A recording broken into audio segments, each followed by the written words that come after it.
Như các bạn cũng đã biết rồi đấy, Doors là một hành trình mà chúng ta vượt qua 100 cánh cửa. Cùng với đó thì phải né tránh các thực thể bí ẩn mà chúng ta gặp phải. Và trong các thực thể đấy thì sẽ có con hay và con dở, đúng không? Có con thì rất là đỉnh cao và có những con thì rất là bullshit chẳng hạn.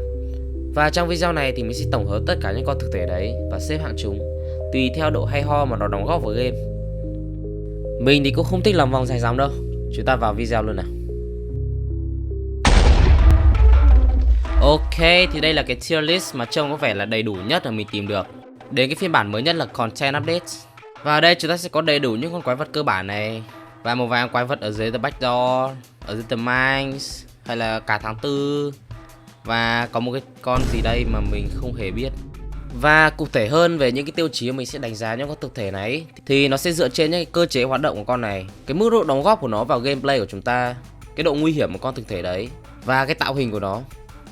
Và từ đó sẽ dẫn chúng ta tới con thực thể cơ bản nhất và hay gặp nhất trong game, đó chính là Rush.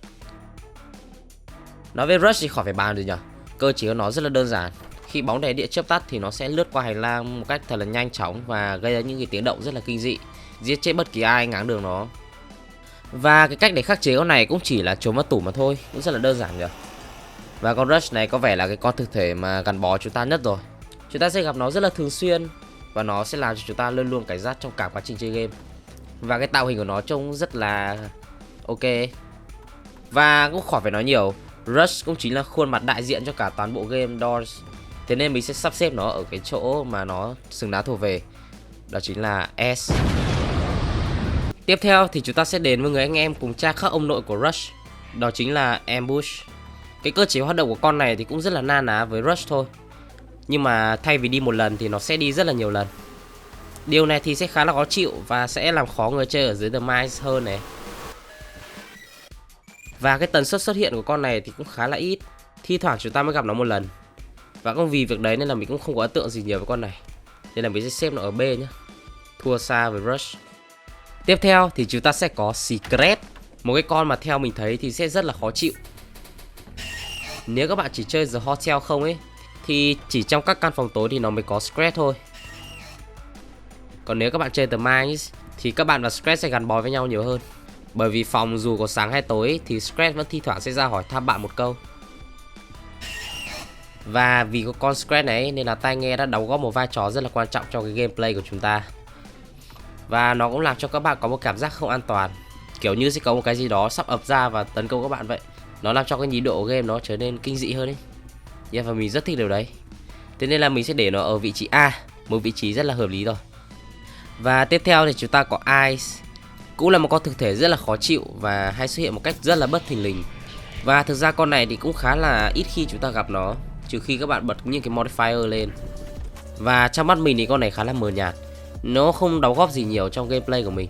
Bởi vì bình thường mình sẽ chỉ đi ngang qua né nó và đi sang phòng tiếp theo thôi. Vì thế nên mình sẽ vứt nó ở B, một vị trí thỏa đáng rồi đấy. Tiếp đến thì chúng ta có Haunt. Và mình tự hỏi là tại sao cái phòng mới của nó lại dài như thế. Đi thực sự rất là mất thời gian luôn. Dù sao thì con này cũng là một con thực thể mà chúng ta chỉ gặp đúng một lần duy nhất trong một lần chơi thôi.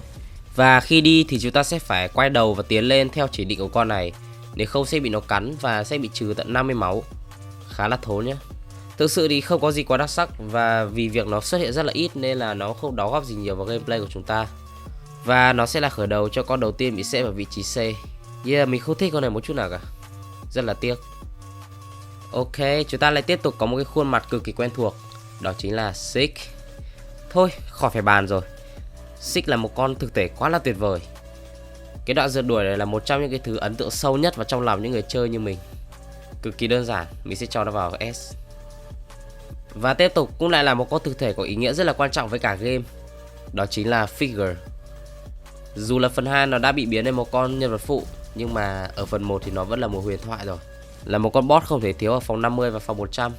Với một cái cơ chế hoạt động rất là thú vị. Nó bị mù nhưng mà tai nó nghe rất thính, làm cho chúng ta luôn phải cẩn thận với từng hành động của mình, tạo ra một cái không khí cực kỳ gay cấn cho game luôn. Và lại là S một lần nữa. Và chúng ta có Jack. Không phải Jack đấy. Nó thực ra cũng chỉ là một cái jumpscare đần độn thôi, cũng chả gì đặc biệt cả. Thôi, bỏ đi, mình hầu như chẳng bao giờ gặp con này cả. C. Lại thêm một cái jumpscare đần độn nữa, đó chính là con Timothy. Cái con này thì chả làm được cái gì ngoài việc hù các bạn một phát, sau đó là các bạn mất một tí máu. Nhưng mà phải công nhận rằng con này hù giật mình vãi đạn. Ngoài đời mình cũng đã rất là sợ nhện rồi, và trong game cũng không được tha nữa. Đây, không nói nhiều. Tiếp theo thì chúng ta có Dupe, con quái vật trốn sau những cái cửa giả. Con này thì cắn cũng khá là thốn nhá. Nhưng cái đứa nào não cá vàng thì sẽ khá là khó né con này. Nó làm cho người chơi chúng ta phải cẩn thận và dè chừng, ghi nhớ số cửa một cách cẩn thận để đi sang cửa tiếp theo. Tạo hình trông cũng rất là bí ẩn và kinh dị.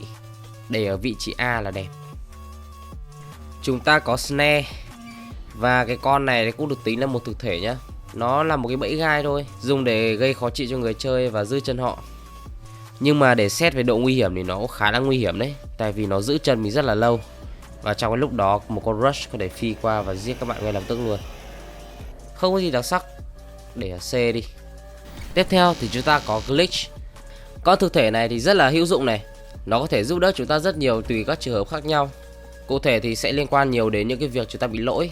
Nó sẽ giúp chúng ta quay trở lại được game và chơi tiếp như bình thường. Một con thực thể rất là hữu dụng. Mỗi tội là nó không liên quan và đóng góp nhiều vào gameplay của chúng ta lắm. Nên là mình chỉ xếp nó ở B thôi nhá. Tiếp theo thì chúng ta có Shadows. Đây là một con thực thể hiếm mà chúng ta có thể gặp được sau khi đi vào một căn phòng mới. Nó cũng chỉ là một cái bóng đứng ở giữa căn phòng, hù chúng ta một chút xong rồi biến mất ngay lập tức luôn.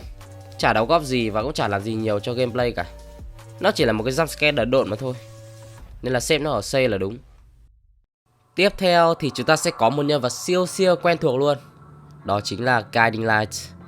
Một thực thể thân thiện luôn đồng hành với chúng ta từ đầu game đến cuối game luôn. Đã rất là nhiều lần nó trực tiếp và gián tiếp giúp người chơi chúng ta rồi.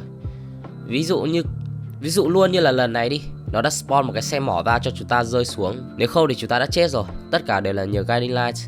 Và cũng ở trong cái đoạn rượt đuổi này luôn, Guiding Light cũng là người dẫn đường chỉ lối cho chúng ta từ đầu đến cuối. Nếu không có Guiding Light chỉ đường thì chúng ta đã đâm vào ngõ cụt và chết rồi. Khi chết thì Guiding Light cũng sẽ cung cấp cho người chơi những thông tin về các con thực thể để chúng ta có biết phòng tránh nó sau này. Nó là một thực thể rất là thân thiện và hữu ích. Thôi, quá đơn giản rồi. S. Tiếp theo thì chúng ta sẽ có một thực thể cũng khá là tương đồng. Đó chính là Curious Light. Cũng đã nhiều lần giúp đỡ chúng ta khi chúng ta ở dưới The Rooms hoặc là The Back Doors. Và được cái là nhạc nền của con này nghe rất hay. Khi mà chết ở dưới The Back Door hoặc là The Rooms thì chúng ta cũng sẽ được Curious Light chỉ bảo và đưa cho thông tin. Mình cũng sẽ không nói sâu hơn về con thực thể này tại vì chúng ta có rất là ít thời gian. Sao có khác thôi. Và mình sẽ để con này ở B hay là A nhỉ? Hay là B? Thôi B đi. Và tiếp theo thì chúng ta có bộ 3 Jeff, El Goblino và Bob ở cửa tầm số 50. Jeff sẽ là người bán hàng, El Goblino và Bob sẽ là người ngồi cạnh để cho vui. Và Jeff Shop, El Goblino và Bob cũng là những cái sinh vật rất là thân thiện, rất là sẵn sàng chào đón chúng ta đến cửa hàng của chúng nó luôn. Cảm giác khi đến cửa hàng của Jeff nó rất là an toàn, nó rất là ấm cúng và gần gũi. Mình không hiểu sao nhưng mà mình sẽ save Jeff ở S nhé. Và El Goblino ở S luôn. Và Bob thì mình sẽ xếp ở Bob. Và tại sao chìa khóa cũng là một thực thể vậy? Tiếp theo thì chúng ta có Dread. Một cái con thực thể sẽ xuất hiện ra nếu như các bạn đứng ở trong một căn phòng quá lâu và không sang căn phòng khác. Thì thực sự đấy, các bạn làm gì mà lâu đến cái mức mà con Dread có thể ra được chứ? Đây là rất ít khi mà chúng ta sẽ gặp nó. Được cái thì âm thanh và hình ảnh của nó cũng rất là creepy. Mình sẽ xếp nó ở B đi, không có gì quá nổi bật. Chắc là các bạn cũng đã rất thân thuộc với con 2 rồi đúng không? Nó là một cái con sẽ xuất hiện nếu như các bạn đứng trong tủ quá lâu. Và ở dưới floor 2 thì nó sẽ có một tính năng mới. Đó chính là nếu các bạn đã trốn ở trong đó một lần rồi thì lần thứ 2 các bạn vào các bạn sẽ gặp nó. Có nghĩa là các bạn sẽ phải trốn sang cái tủ khác, nếu không sẽ bị nó tấn công và làm mất máu. Tóm gọn lại ở trong hai từ khó chịu đi. Và mình sẽ vứt nó ở B. Tiện thể đang nói về từ khó chịu thì chúng ta sẽ cũng đến luôn một con thực thể rất là mất dạy. Đó chính là con Giggle. Nó như lòn đến cái mức mà mình phải tạo cho nó một cái xếp hạng mới ở bên dưới luôn. Đây là chỗ mình thuộc về. Và cái con Gloombat cũng như lòn không hề kém. Cơ chế thì cũng chả có gì hay ho cả. Bay thì cứ lúc nha lúc nhúc như kiểu một đống giòi bo, rất là vướng mắt. Để nó ở D là hợp lý. Không hiểu sao thì mình lại thấy Grumble là một con boss rất là hay và có tiềm năng phát triển. Hoặc là đơn giản là vì mình thích cái nhạc nền của nó. Và ở trong cả cái floor 2, cái đoạn mình thích nhất đó chính là đoạn cửa thứ 50. Đó chính là cái giai đoạn mà chúng ta ở ổ của con Grumble, làm nhiệm vụ bật những cái cột tín hiệu để có thể tiếp tục đi tiếp. Mình sẽ xếp nó ở A, rất là tốt. Trong lúc ở ổ của con Grumble thì mình cũng đã tiện thể thấy được con chuột Louis.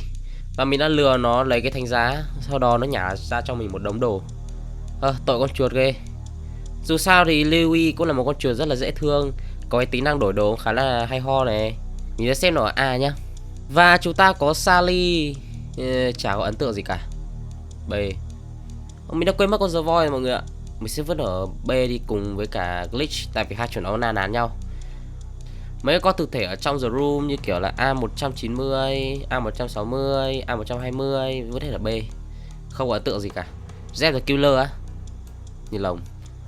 Và hầu hết tất cả những cái con ở dưới The Backdoor mình cũng sẽ vứt hết ở B. Đó là biểu tượng của cái modifier ấy. Mình sẽ xem nó ở ở B đi. Và mấy cái con củ chuối ở dưới Retro Mode thì sẽ vứt con Scratch ở A, tại trông nó rất là hại ỉa. Cái con Dark Blosser này chúng ta sẽ vứt ở như lồng đi. Và từ đó thì chúng ta đã có một cái bảng xếp hạng cực kỳ hoàn chỉnh và cực kỳ hợp lý cho những cái con thực thể ở trong Doors. Nếu như các bạn muốn mình làm nốt cái xếp hạng thực thể ở trong Pressure ấy thì hãy nhấn nút like, nút subscribe để ủng hộ mình nhé. Còn bây giờ thì chào tạm biệt các bạn. Xin chào và hẹn gặp lại. Bye bye.